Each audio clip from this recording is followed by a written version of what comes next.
College football experience, Florida Atlantic Owls 2023 season preview episode on the Sports Gambling Podcast Network is brought to you by Bird Dog Shorts. Dominate the summer with an amazing pair of shorts and a free Yeti-style tumbler when you order over at birddogs.com/pool. Once again, that is birddogs.com/pool. And remember, as always, folks, to let it ride.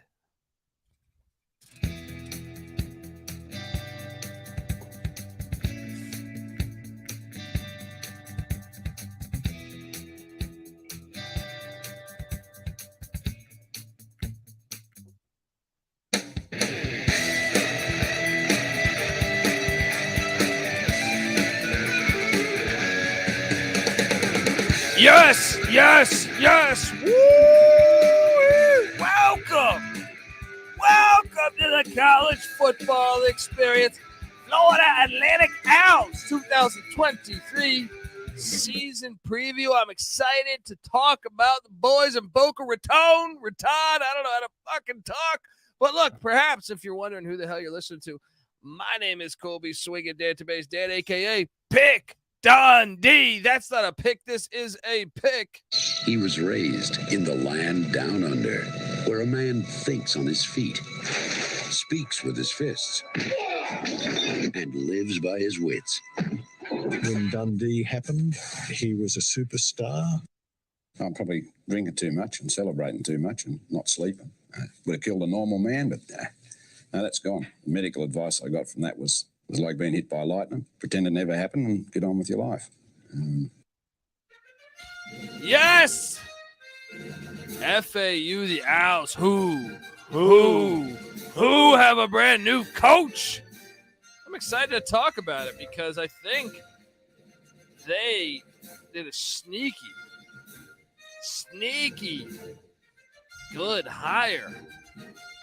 I am joined by my co-host. Give it up for former JMU Duke defensive back, the burrito-eating, sideline kiss stealing, wheeling and dealing, Patty C in the place to be. Hi-oh. What? Let's talk a little FAU, a little Florida Atlantic Owls, the house that Schnellenberger built. All right?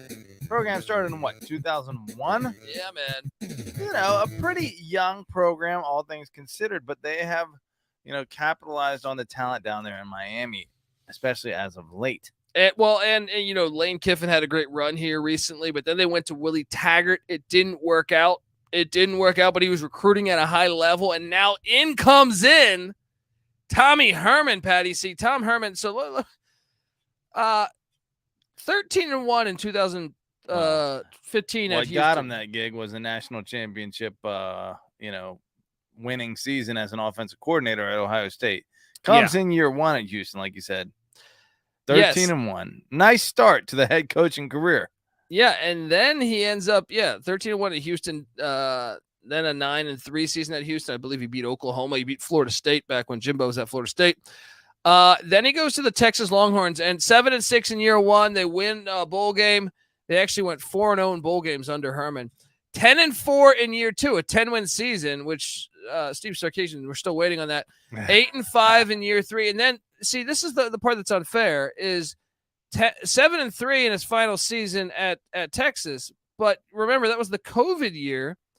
That was the COVID year where they only played 10 games, right? Yeah. He had a 55-23 bowl win that year, and then they out him because they wanted Sarkisian. Now, what's crazy here is you go back and look at those losses. Go back to that season. They lost to TCU by 2, Oklahoma in 4 overtimes, right?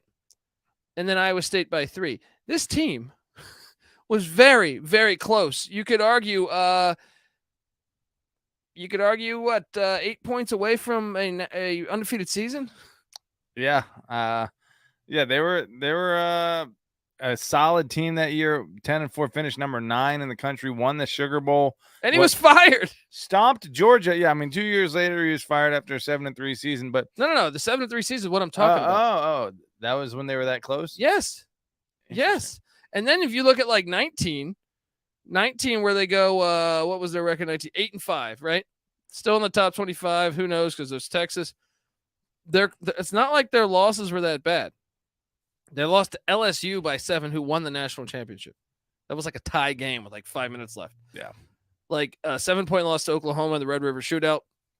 Like I go mean, back I guess and look. Kind of is the expectation at Texas to be in those games. What makes a good coach versus a not good coach at Texas is who can win those games. I just thought Sarkisian did. I think Tom Herman's a better head coach than Steve Sarkisian is 13-12 in 2 years. Tom Herman was 32-18, a much higher win percentage at Texas. So yeah, I mean, he got 4 full years. I'm sure if Sarkisian doesn't get it fixed, and soon he'll be out. But I'm just saying that to fire him on the year of COVID, where you go 7-3, and you have are a top 20 finish, and when your losses are by 2, 3, and then like I said, 4 overtimes to Oklahoma, you are essentially 8 points away from an undefeated season. You know what really got him was all that shit with the what was it, Zach Smith or something? Who was the Ohio State coach that was throwing him under the rug? Yeah. And he really hadn't even been charged with anything, but it was just kind of because he went to the strip club with him or something, right? It was a smear, and it was bad enough optics that because they weren't championship level, he got canned at Texas, and he's just been sitting out. Where's he been since? No, he was at the Chicago Bears, and he was in the studio in Fox last year. Yeah. So now he comes to. This is a huge get for FAU. Yeah, I was lobbying for. I was saying that West Virginia should fire Neil Brown, hire him. Yeah. I was lobbying for other Power Fives to get him. It's every bit the hire.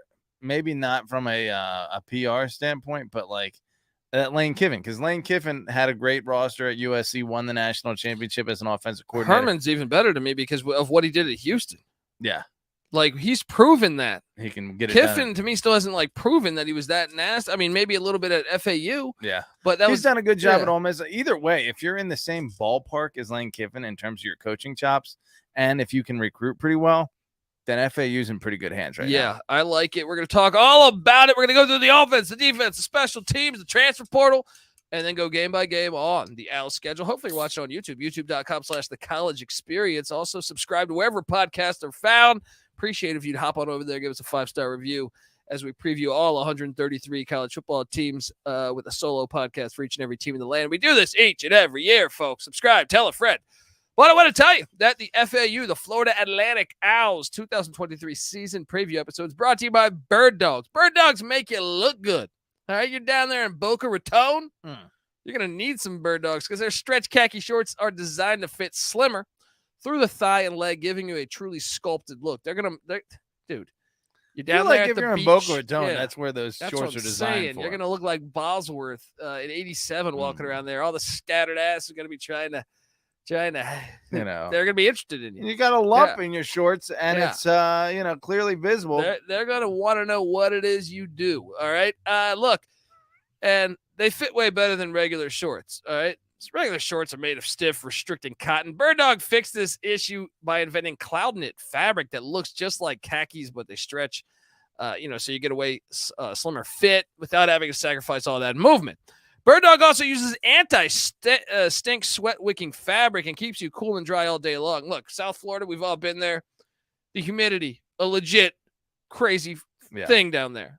So you're going to be, you don't want that swamp ass just attacking you. And that's why Bird Dogs, anti-stink sweat-wicking fabric. Are you kidding me? Yeah. Get on over there. Check them out. Go to birddogs.com/pool. Does Bird Dogs do pants? Because I'm thinking Don Johnson might have gotten a little ball sweat. Oh, yeah. But you know who, might have been pretty cool and had a similar vibe to the, was Magnum PI. Now, I know he was out in Hawaii, but Don Johnson, trust me, he's a Bird Dogs type of guy here. He is a Bird Dogs kind of guy.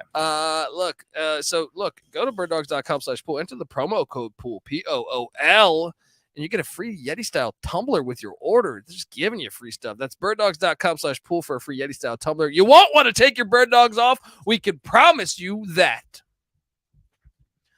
All right, we are back on the College Football Experience Florida Atlantic Owls 2023 season preview. Patty C, let's talk. We grade the transfer portal. Before I get into grading the portal like we do for all these teams, let me ask you something. If Tom Herman goes 10-2, and I haven't looked at the schedule yet, but let's just play this out. Yeah. If he goes 10-2, do you think a bigger school is going to come calling? Because we talk about Neil Brown on the hot seat. We talk about the potential of Kirk Ferentz retiring. We talk about a slew of other coaches that I believe potentially could be on the hot seat, whether it's Babers, Hafley at Boston College. You can go through each conference and kind of Tom Allen at Indiana. Yeah. And could this be I don't want to wish 1 year in Boca Raton. I hope he's committed to building this thing right, because they have, starting next year, the highest group of 5 has a playoff berth. The highest ranked group of 5. So they're going to be battling the likes of Boise State and East Carolina and UTSA and Tulane and Memphis and SMU but you could argue you might be in a better spot than, say, Boston College. Down in FAU? Just the fact that you have a berth, if you are the top group of 5, and you're going to be having Florida talent, which will be, you're going up against Memphis. A little bit of a stretch. Really? A little bit of a stretch, only because is the AAC going to be positioned to get that group of 5 berth? Probably, especially if San Diego State's leaving the Mountain West. That's true. Some of these schools leaving is going to open that door. We just saw Willie Fritz turn down Georgia Tech to stay at Tulane. I wonder if that was his thought process, saying, hey, I'm in New Orleans. Yeah. There's an auto bid on the line. Well, if anyone probably got turned off to a big school with huge donors and all of the cooks in the kitchen, Texas is the place that would happen. So Tom Herman might say, you know what? I recognize, the value of a little bit smaller of an operation here and the freedom I can work in. Maybe that is a piece that could keep them on if you make the playoffs a couple times, then maybe a major school comes calling again. I don't know. I mean, how different is FAU than UCF, and here UCF is in the Big 12. Maybe if they get, and look, Miami is, I believe, the most talented part of the state of Florida, in terms of cranking out recruits. There's only one team down there, Miami, right? Yeah. Let him get inroads, even to the secondary talent in Miami. They could be one of the most, they could be a routine 10-win team, This is a guy that was just with Chicago Bears 2 years ago. He comes in with NFL experience. If I'm a recruit in Florida, I'm going to listen. I'm going to say, hey, what's going on here? I was the head coach of Texas for 4 years. Yeah. You better listen. I was at Ohio State with Urban. We won a national championship. So I feel like there's some clout there. And he also probably has Houston ties. He coached at the Houston Cougars. Yeah. The high school areas there. He probably has some ties. Yeah. Those are two really talented areas to be pulling from. It's all going to be even Ohio ties with Ohio State. Yeah. So, Patty C departing in the transfer portal. We're grading the transfer portal like we do with all of these teams. Running back Marvin Scott III is in the portal. This guy was a talented running back. Safety TJ Young. He's followed the lane train to Ole Miss. Defensive end Julius Barfield. Great name. He's in the portal. Wide receiver Jamarcus Johnson portal. That means they haven't landed at a place yet. Running back Glover Cook portal. Defensive lineman Kareem Wilson portal. Linebacker De'Aris Thomas portal. Wide receiver Jordan Young portal. Cornerback Peter Warwick portal. Hello. Wide receiver Jamal Ernie goes to Purdue. Offensive tackle Darius Tolliver portal. Athlete Willie Taggart Jr. heads out to Western Kentucky where his pops played. Punter Riley Thompson heads to Penn State. Defensive end Jalen Joyner goes to the Memphis Tigers, and athlete Kelvin Dean goes to Florida A&M. Now, that's who they lost. For a second, it looked like they were going to lose Larry McCammon, their star running back. He hit the portal. Herman was able to talk him off that. He's back in Boca Raton. So there's that clout coming through for you. Yes. So here's what they bring in. So getting McCammon to stay, I think, was big. And then they had Kobe Lewis, who got injured. He played at Purdue, but I know him from Central Michigan, where he was a 1,000-yard back at Central Michigan. I think Lewis and McCammon's a good backfield. Also, Daniel Richardson, the quarterback of Central Michigan for the past couple of years. Lewis was a 1,000-yard back at Central Michigan? Yes. In a single season? Yeah. So they got 2,000-yard backs in the same backfield. That's a good backfield. That's what I'm saying. And then quarterback Daniel Richardson has got a slew of starts. He headed down to Boca Raton this past season from Central Michigan.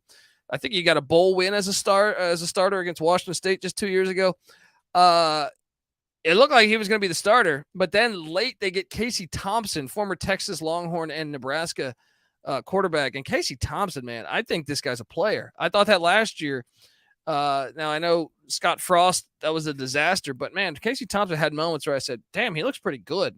Casey Thompson at Nebraska.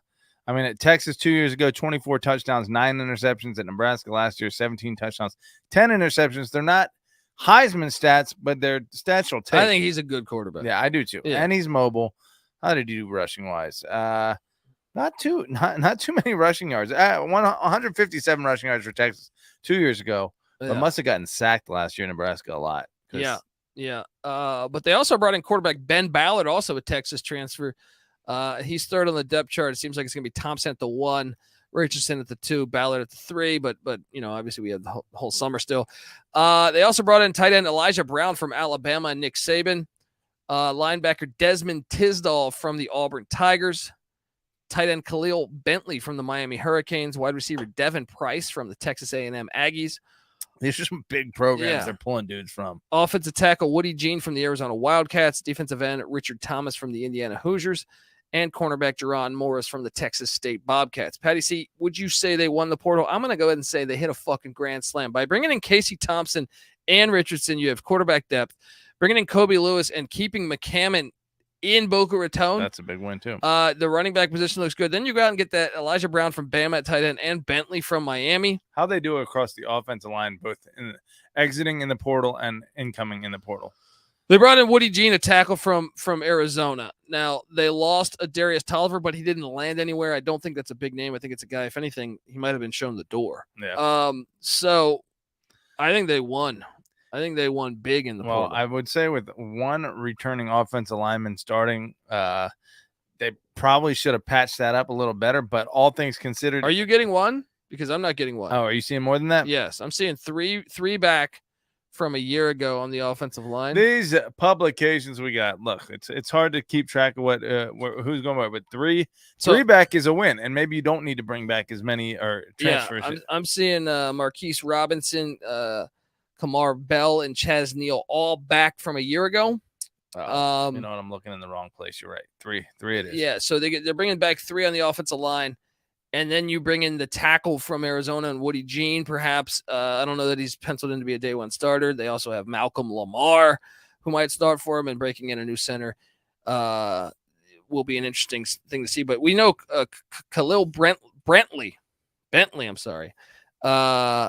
He is someone that could be starting day one. He was at Miami, like we alluded to, or Alabama. At the tight end spot, Elijah Brown. They also don't forget that they bring back their tight end from a year ago and Carter Boatwright. So they got they're pretty deep at the tight end position. I mean, Alabama generally doesn't recruit less than a 4-star. So if that's one of the unheralded guys you're bringing in, that's a nice pickup. Well, then like your wide receivers, you're bringing back Jaquan Burton and LaJohntay Webster. So. Did I say Webster? Wester. But you're bringing back 2 of your 3 wideouts. This offense, call me crazy. I think this offense is going to be pretty damn good this year if everyone stays healthy.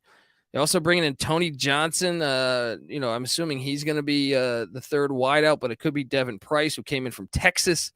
I don't know, buddy. I kind of think this offense. Now, I know I can rattle off the stats. Charlie Frye, by the way, their offensive coordinator, former Akron Zips, quarterback and Cleveland Brown quarterback. But there's no pointing me rattling off the offensive numbers because it's a brand new show in town. You know what I mean? So, yes, I could say that they're 46th in total offense. I just think this offense with Casey Thompson and everyone there, they're going to be so much better this year. I'll say this about Charlie Frye. He had been an offensive coordinator and quarterbacks coach at Central Michigan 2019 and 20, but since then, quarterbacks coach the Dolphins and an analyst and Penn State in 2022. How much experience does he bring to the table? Does it really matter, though? Herman is an offensive coordinator by craft. Yeah. And I think the offense will move. No, I think the offense will be look, and they weren't bad last year. 55th in scoring offense, like I said, 46th in total offense, 71st in passing offense. So they struggled to pass, but they brought in Casey Thompson, who was better than any of the quarterbacks they had at passing.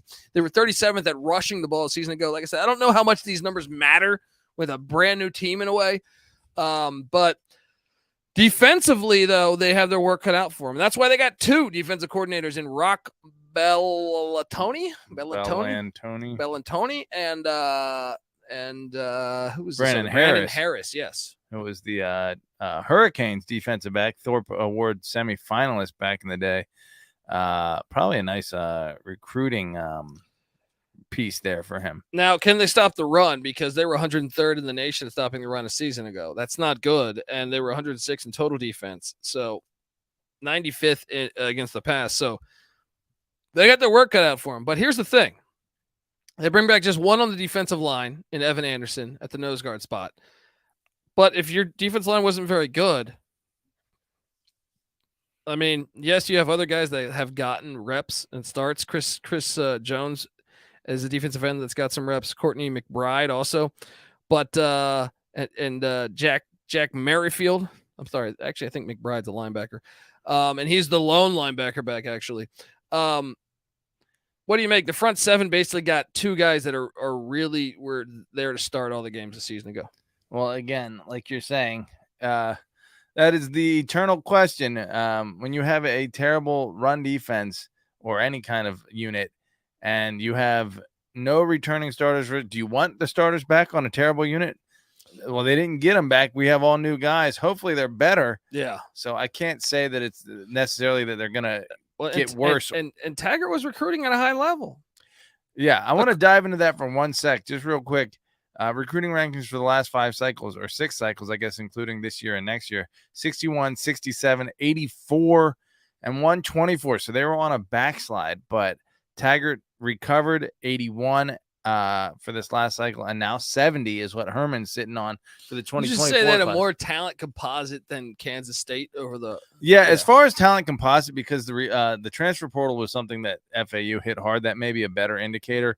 Last 5 or 4 cycles, 75, 71, 72, and now 69. So actually above Kansas State, who's at 70, who won the Big 12, who just won the Big 12. There is talent there in Boca Raton, no doubt about it. So the defense, though, obviously only returning 2 that started, I think, every game from a season ago on the front 7, but they have other guys that have started, like I alluded to.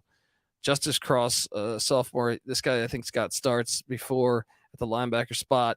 The secondary, though, they returned everybody in the secondary, led by Dwight Toombs at the safety spot. So I get it. The pass defense wasn't amazing, 95th, I believe, or 96th. But you bringing back a lot of depth there, bringing back the kicker and Morgan Suarez, and breaking in a brand new punter, Patty C. I think the defense is going to be better just because the fact Tom Herman's the head coach. The D coordinator is the 2 of them. Yeah. So kind of unproven commodities as far as I'm aware, but I did Bellantoni has like 30 years of experience, so I guess that's a stupid thing to say because the dude has been doing it for a long time. Who knows? We'll see. But the defense was 106 overall last year total yardage. They got to get not better. A great defense, but dude, go back to Houston's 2015 team that beat Florida State and won the AAC championship in 2014 under Tony Levine, who they fired. He was 8-5 as a head coach at Houston, so they were 8-5. And Herman walks in and goes 13-1 and beats some big time opponents. In fact, their one loss was to UConn by 3 in deep November when it was, I think, snowing. I think there's potential here, man. I really think there's potential for this team to be really good this year. I actually think it's not crazy to look at a future for them to win the AAC. I agree. I mean, Tulane, who knows if they can I ask you a question? What's that? Okay, schematically, I mean, it's been a while since we've seen Herman, I guess, in his Ohio State days where it's like his offense was most visible. I guess Texas, it wasn't thriving quite to the level, but, I'm not even remembering his days at Houston. But essentially what they were doing with Urban Meyer and when he was the offensive coordinator was like a power version of the read option is typically what they would do. The Greg Ward, Usually having, big offensive alignment and a talent advantage allows you to do that no matter what the system. If you have like a talent advantage on the front, then you can do that power stuff. Is he going to have that at Florida Atlantic? Is it going to be plug and play for him year one? Well, I think he walks into the AAC where there's no more Cincinnati, there's no more Houston, there's no more UCF. Yeah. So you have Tulane, UTSA, Memphis, SMU, and obviously East Carolina, the sleeping giant there. But Florida Atlantic's odds right now plus 650. We haven't dove into the schedule yet, but just saying that's not that crazy. Let's talk about it. But before we talk about it and go game by game on the Owls schedule, I want to tell you that the college football experience is brought to you by Underdog Fantasy. Yes, Underdog Fantasy. Their Best Ball Mania is here, and they're giving away $15 million in prizes. What are you doing, folks? Underdog Pick'em is also a great way to get down on your favorite MLB player props. Also, when college football season rolls around, they got great college football player props, and I'll be talking all about them because I do it every year. There's so many ways to win on Underdog, and it's active in so many different states. Head over to UnderdogFantasy.com. Use that promo code SGPN for a 100% deposit bonus up to $100. That's UnderdogFantasy.com. Promo code SGPN. All right, Patty C. Look, if you're watching on YouTube, youtube.com/thecollegeexperience, shout out to Cam, who has our win total, the graphics up here, 7.5 wins. So look, Vegas kind of seeing what I'm seeing. If you knew that the Owls were the win totals at 7.5 at plus 650, it's not that crazy to say, hey, for a team that technically returns 18 starters. What do you expect out of the AAC with they play 2 Power 5, so if it on the road at 2 Power 5, so give them losses there. Yeah, so then they're basically saying that they have them 8-2, 8-2 to cover. Yeah, I mean that's tough, but I love this schedule too. Gone are Cincinnati, gone is Central Florida. Those are Houston. Yeah. So let's get into it because September 2nd, the Monmouth. What are they? The Hawks, I believe, coming into town. Monmouth lost their starting quarterback, Tony Muskett, to the UVA Cavaliers. Hello. That's a win. Tom Herman's 1-0. Yep. Then the Ohio Bobcats, who played for the MAC championship a year ago with Curtis Rourke, and these are the breaks. Assuming he's healthy, that could be a nice matchup. But Patty C, I think Florida Atlantic's going to beat Ohio. Getting them in Boca Raton early in the season, probably a good thing, but I think it's too early in Herman's regime here to pull out this win against a good Ohio Bobcats team. So I'm going to give it to the Bobcats. Really? Yeah. Really? I don't know, though. I mean, I could easily see. I don't even know if Rourke will be healthy for that. He got injured late in the year last year. Yeah. I mean, flip a coin on that game, honestly, but. Okay, then comes an interesting spot for the Clemson Tigers because they have, and we talked about this on the Clemson preview, they have Florida State on deck. And obviously Clemson has been very good lately. So I'm not going to sit here and tell you Florida Atlantic's going to win at Clemson. But if I was to play them entire season the following week, that's what I'm saying. It's the greatest spot to get them, I think. Yeah, super looking. So we'll take Clemson, but if I'm Tom Herman, I'm happy with where I get Clemson. If you tell me I got to play Clemson. Yeah.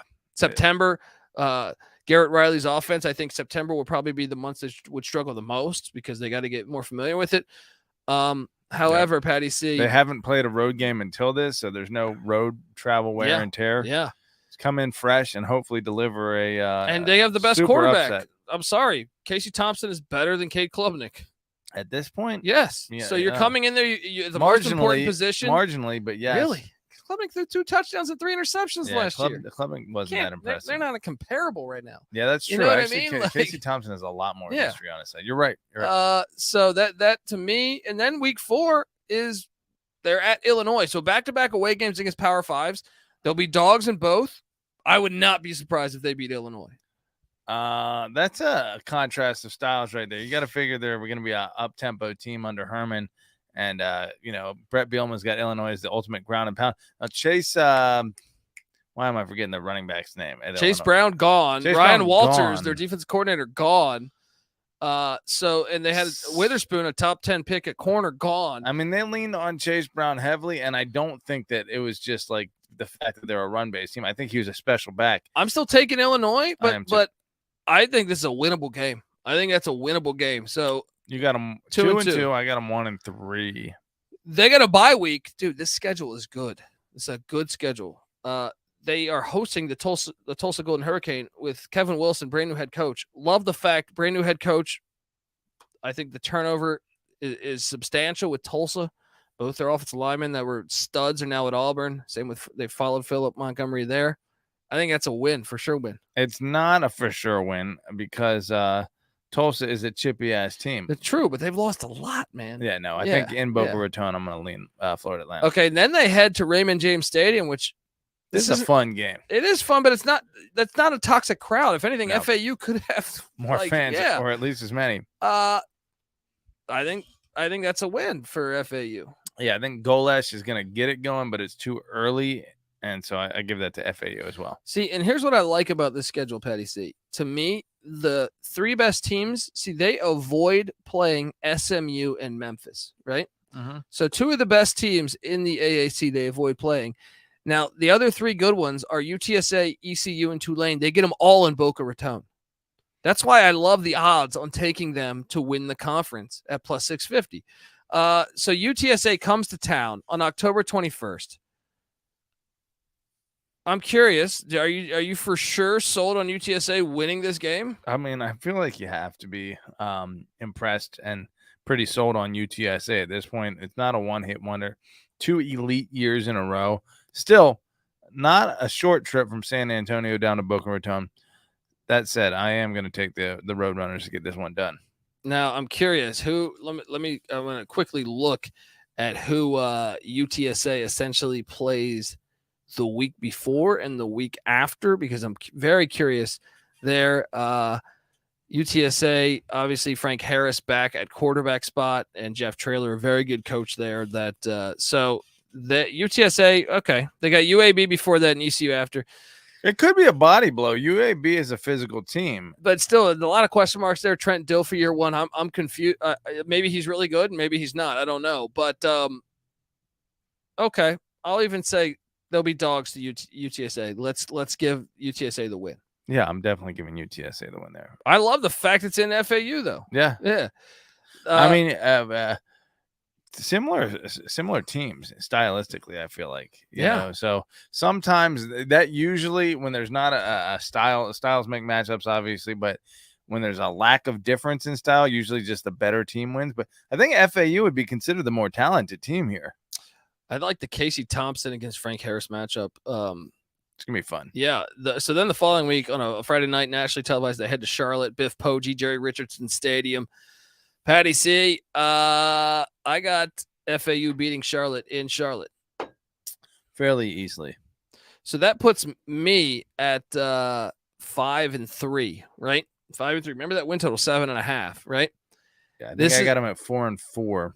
They got a back-to-back away here. They're at UAB the very next week. Like I said, UAB's breaking in Trent Dilfer, a guy who's never coached college football. I think I'll trust Tom Herman to beat Trent Dilfer. I got FAU winning at Penetrobe Stadium there in Birmingham, Alabama. 7-6 for UAB last year. You know, I guess they're about as good as their record indicates. So I'll agree with you. I think under Dilfer's year one, I'll give that one to Florida Atlantic. We already did the ECU preview. They come to Boca Raton on November 11th. We know East Carolina, definitely the best team in the AAC. But no, I took FAU to win this one. Did you? I did on the ECU preview. You're right. Yeah. I took ECU to win this one. So at this point, we're evened up. We both have them at, 6-4? I got them ECU. So, no, I got them 3, 4, 5. I got them at 7. So, 7 yeah, I'm one away. I have them at 6-4. I'm one away. They are hosting Tulane, and then they're at Rice. I expect Tulane and Rice to be bowl teams. Actually, ECU as well. I expect their final 3 games will be against bowl teams, so they'll be tested a little bit. But getting 2 of the 3 in Boca Raton at FAU Stadium, I like it. And I can tell you this, Patty C, I am on the over with the Owls, and I actually believe, dude, I like this schedule. They don't have any tough road games in conference. Yeah, that's true. I mean, they have 0 tough at USF, not tough. At Charlotte, not tough. At UAB, now that was probably their hardest road game because at Rice, no one shows up to those games either. It's a private school. You know what I mean? I mean, the teams that are likely to be competing with them for the American Conference crown, UTSA comes to Boca Raton, ECU comes to Boca Raton, Tulane comes to Boca Raton. If they avoid Memphis and SMU, it's a great schedule. If they get even 1 or 2 of those, not let alone all 3 at home, then they're probably, if they handled business in the other game, then they are probably going to the AAC championship game. Dude, get your future plus 650. That said, you're on the under. I got him at 7-5. I'm not at all feeling good about that, but I think there's some meat on that bone. I mean, UTSA is a good team. You are fading your boys ECU. I think that's foolish. Well, I just think let's look at, to me, the talent that they have. Like you said, better than Kansas State as far as talent. Yeah. Tom Herman, I think, is a more proven coach than almost anybody in this conference. Willie Taggart underperformed with that talent so much. 5-7. I mean, we've seen him be a bad coach wherever he's been. The conference composite for the last 2 years for Florida Atlantic was number 1. That's what I'm saying. So you're telling me you get a proven coach, and then you bring in Casey Thompson, who's been in college for like 30 years. Now, I know you can make the case that Frank Harris and Michael Pratt are better or on that level. And I would honor that. Sure. Other than that, ECU doesn't have that. They don't have Casey Thompson. Not, hugely better. Not bigly better. No, I think they're in the same ballpark. Yeah. Casey Thompson's a good quarterback. Yeah, that's what I'm saying. Casey Thompson is better than Illinois' starting quarterback. Well, that's not saying that much. But no, but I'm saying like they play 2 Power 5s, and I actually think Casey Thompson is better than Klubnik. They'll have the better quarterback. And the Illionized QB. And both those were decent Power 5 schools last year. Yeah. Sign me up for the over. And folks, I actually think take a plus 650 on them to win the. Another thing is they avoid North Texas. I even like the fact they avoid Navy that runs a triple option. That's kind of the wacky team that you gotta like avoiding them. This is a nice schedule. It's a very nice schedule. So I love this play. Take it plus 650 on Florida Atlantic. Let me ask you this. Yeah. Howie Schnellenberger never got him above 8-5, right? Carl Pelini never got him above 3-9. Or I guess, combined, they went 6-6 with Pelini and Brian Wright. Charlie Partridge, 3-9. Then Lane Kiffin, 2 11-3 seasons in 3 years. Scott Turner? I thought they had Scott Turner. They never had Scott Turner. Maybe he was a coordinator there. But then Willie Taggart tops out at 5-4, followed by 2 5-7 seasons. What's a reasonable expectation for this program at this state for like the next couple of years? What should, based on the talent level they have? Not Scott Turner. Who's North Turner's brother? I feel like they had Ron Turner. They had Ron Turner, right? Was he one of their coordinators? No, I thought he was their head coach at one point. No, am I crazy? No, it was FIU. I think he was FIU. Now you've gone and done it. Yeah, right. Now you've gone and confused the airport for the senior citizens home. Well, they're no longer rivals because they elevated, man. That's they elevated. Now USF's the new rival. That's right. Look, what do you think though? 8 wins is 7-8 wins, dude. Going forward in the American. The American's not the American you knew. Yeah. Maybe 9 wins should be the expectation. And Tom Herman is just the guy to deliver that. I'm on the over. I know we're on a string of overs here, I feel like. I'm on the under, buddy. 7-5. Plus 650 to win the AAC. I think that's a better bet than the over. Yeah, I think that's where you put your money right there. So, folks, you won't see me have this on the lock episode for the over, but I do like it. And I think you take some of that plus 650 with the Owls. Who could win the AAC this year, folks? Look, before we get out of here, man, I got Michael Barker, aka College Football Campus Tour. I did a little interview with Michael, who was able to talk about his experiences down to FAU Stadium and Boca Raton. So without any further ado, here is that. Joining us on the Florida Atlantic 2023 season preview episode is, well, a friend of mine, but you should be following him because if you love college football like we do here on the College Football Experience, this guy is a must follow. I give you Michael Barker, better known, I think, to many as CFB Campus Tour on Twitter. Michael, I mean, you go to like, what, 5, 6, 7 games a week? Tell the fans about what you do every single week. So starting in 2017, I went to as many college football games as I could. In 5 years, I saw a game at all 130 FBS schools. Now there's 3 more. Every week I try to go to a Thursday game, a Friday game, 2 on Saturday, November and now October with the Conference USA games. We try to go to a Tuesday, Wednesday game. Right now, I have 49 confirmed games on my regular season schedule with a space for up to 14 more. And, try to hit some bowl games, some FCS playoff games, and fortunate enough to been to the national championship 4 out of the last 5 years as well. Boom. I mean, folks, if that's not a good enough sales pitch right there, why you should be following him. Also, like he will go to like Colorado School of Mines, all these schools. He's been to every single FBS school in the land. And look, folks, it's not like he goes once and he never comes back. He goes back. All right. So this is a must follow on Twitter during the season. He's at a different city pretty much every day, I feel like, and he posts the photo of the game. It's absolutely fantastic. So, Michael, FAU Stadium in Boca Raton, how is it, man? It's beautiful. We talk about certain stadiums that are blueprint for P5 or G5 or FCS. This is one of the nicest G5 stadiums in the country. It opened in 2011. It's home to the Boca Raton bowl game, has 30,000 seats. They're 1.7 miles from the beach. That's a sales pitch, recruiting pitch that they always do. It's interesting because when I did some research about it, originally they looked into possibly making it a dome, but they decided to go with the outdoor stadium, which us, stadium heads love. But currently, they went from Conference USA. This is their first year in the AAC. As the program continues to grow, there's a possibility for FAU Stadium to expand to up to 65,000 seats. So, making some good strides for a very young program, but they have some things in place in case it gets even bigger. Just whatever you do, FAU, do not go to a dome. We like it outdoors, and I love the fact it's close to the beach. So how many times have you been here?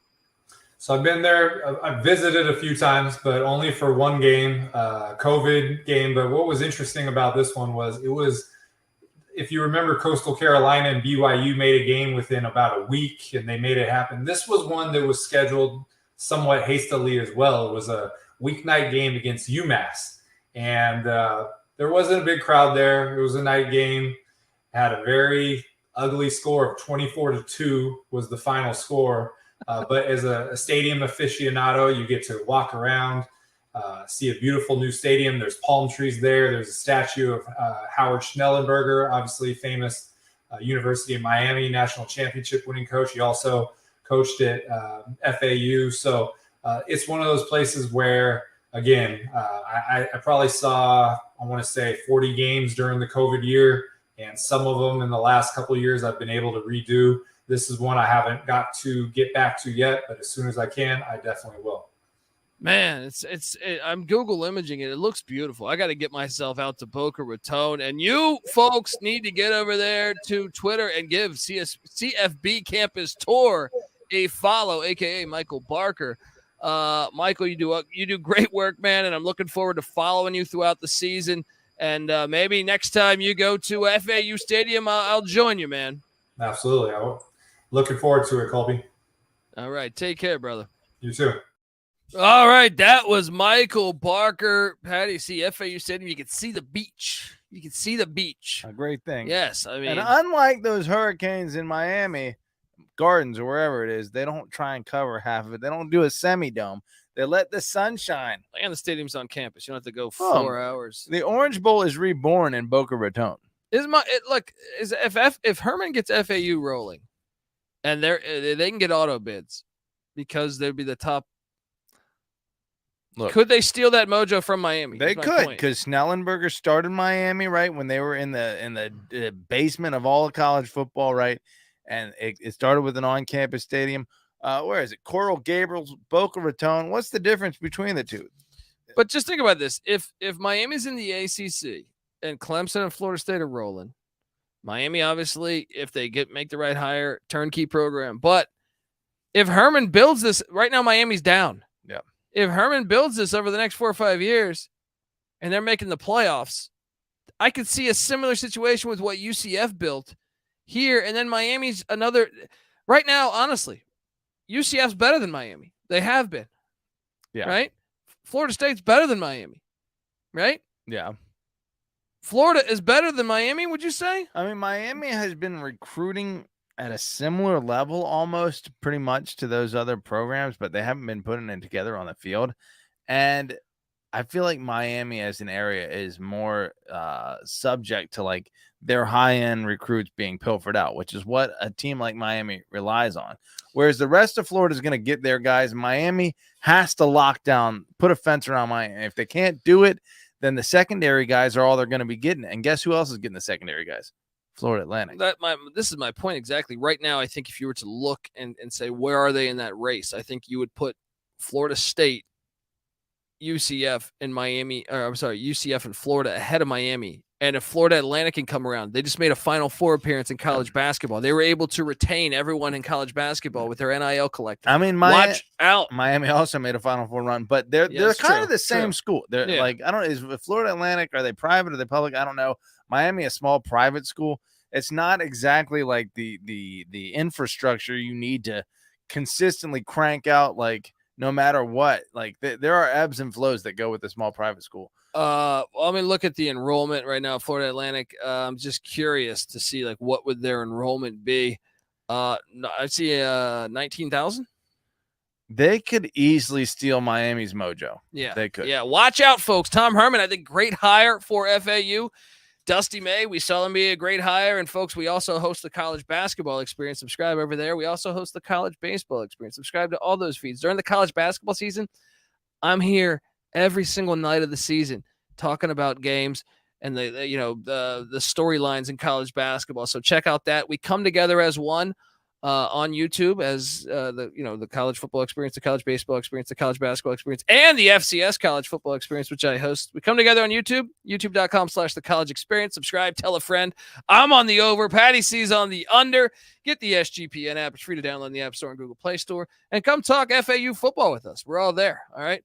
sportsgamblingpodcast.com/discord. We got any sport, really. If you're into badminton going on in Argentina, I'm sure it's covered in that Discord. So hop on over there.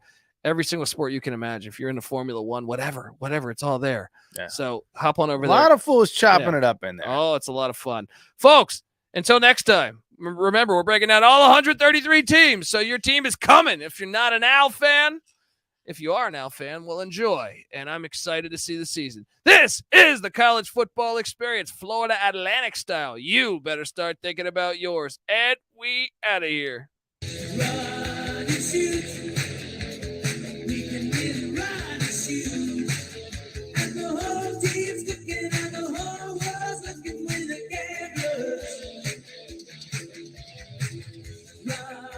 Shoot.